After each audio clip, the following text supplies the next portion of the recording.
Very important. So once we get all the disclosures and everything signed, usually at that point, we're going to hand you off to our processing team.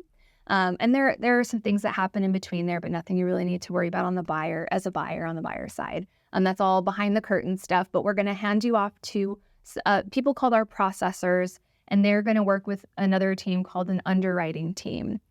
Processors are usually going to be communicating with you at that point as a buyer. So you'll be communicating with your lender. You always have access to me as your lender in any situation, but then you're going to have additional communication with the processing team as well. And in Thrive situation, it's usually only 1 or 2 people, so it's not going to be a lot of different people. You'll be familiar with that team, but they're going to help you get through some things called conditions.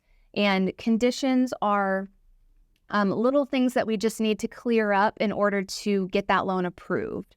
So for some things that may just be verifying your employment history. We may have to contact your employer to say, hey, can you just verify that this person has been working with you for this amount of time? Things like that. Sure. So conditions are going to be addressed and cleared as we go. Underwriting is actually, they're the people who really build the loan. They approve when conditions get cleared. They check everything off, make sure we're following guidelines, because we have a lot of, if it's a government loan, like a VA loan or a USDA loan, where we have, government guidelines, or Fannie Mae and Freddie Mac are the big entities. You may hear people talk about them for the other types of loans, like conventional loans.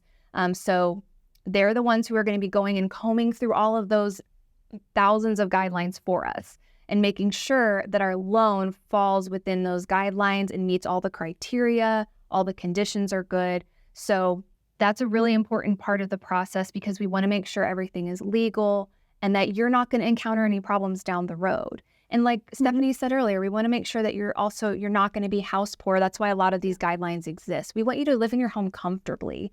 So lots of moving parts there, but all you really have to know is you're going to be working with the processing team and myself to make sure we get all of those parts in place for you, so we have a good solid loan and everything's good to go.